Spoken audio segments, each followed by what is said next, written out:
Hey everyone, John Blankensop here, and welcome to this Big QU Knowledge Nugget. In this edition, we're going to be exploring the meaning of the word quality as it pertains to a Big Q quality management cultural mindset. I hope you find this Knowledge Nugget to be informative and insightful. In Knowledge Nugget number 2, we learned about the Big Q quality management cultural belief system, and we reviewed 4 characteristics of the belief system: mindset, focus, accountability, and mode of operation. Now, with this new level of understanding, we've got to open up the aperture on our view of what quality means in this Big Q quality management cultural belief system. I like to explain this expanded view of quality as the quality of systemic causes of the quality of results. Let me say that one more time. The quality of systemic causes of the quality of results. What do we mean by the quality of systemic causes?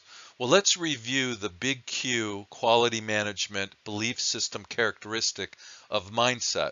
And that was managing quality on a macro level in all aspects of business system processes and people. So when we talk about systemic causes, we're talking about business system processes. A business system is a defined set of principles, practices, and procedures applied to coordinate and manage interrelated processes functioning across the organization in a coherent manner to achieve desired outcomes. And a process is a set of interrelated or interacting activities that uses inputs to deliver an intended result. So, when we talk about the quality of systemic causes, we're talking about the quality of business system processes. Now let's examine the definition for the quality of a process. And to do this, we're going to take a look at the base definition for quality that comes from ISO 9000 2015. That base definition is the degree to which a set of inherent characteristics of an object fulfills requirements. Now this definition is perfect for the Big Q quality management belief system because they use the word object. So an object can be an entity or an item. So examples for us would be products, services, resources, personnel, organizations, management systems, and processes. So using this base definition, I can now create a definition for the quality of a process, and it would be the degree to which the inherent characteristics of a process fulfills requirements, meets the needs and expectations of its customers, and is completely effective in order to achieve sustained success. So we can express this way, and that is the quality of results, or the dependent process output variable, the green Y, is a function of the quality of systemic causes, which are the independent process input variables we call the red X's. So when we talk about the inherent characteristics of a process, we're talking about those red X's, those independent process input variables. With all this said, we still need to produce a quality result. So let's take a look at a definition for the quality of results.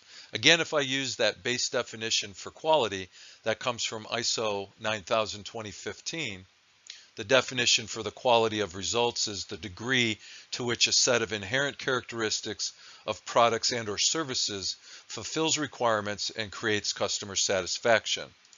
Customer satisfaction is the customer's perception of the degree to which the customer's expectations have been fulfilled.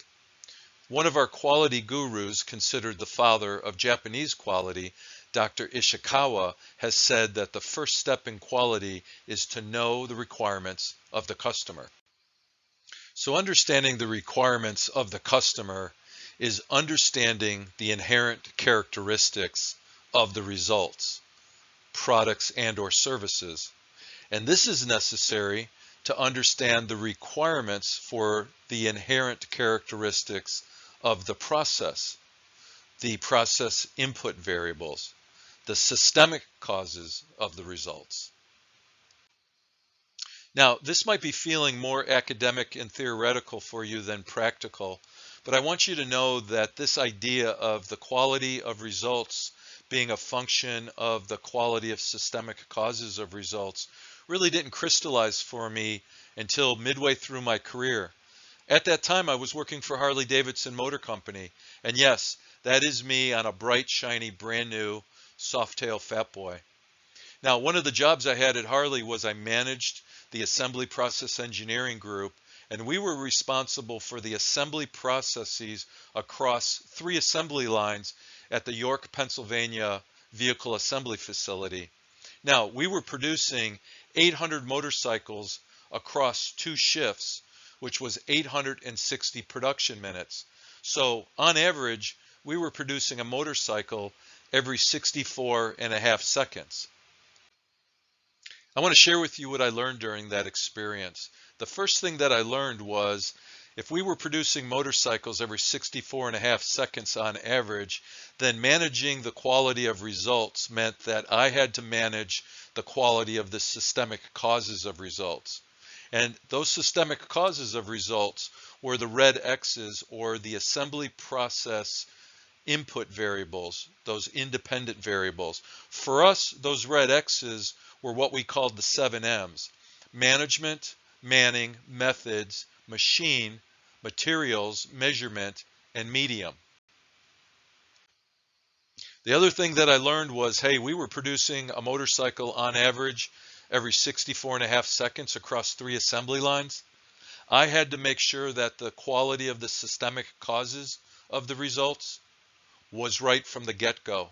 We did not have time to solve quality issues while we were running the process.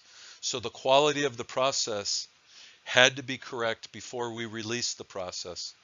And to do that, we had to turn to advanced quality planning tools and techniques that really focused on defect prevention. We had to have quality control provisions that measured and monitored the results of the process. And we had to have timely and effective quality improvement processes. Now, the other thing that I learned was that my team and I, we controlled the design of the process. And our assemblers working within the process, they were limited by that process design. So I wasn't producing a process for me. We were producing a process for our assemblers. They were our internal customer.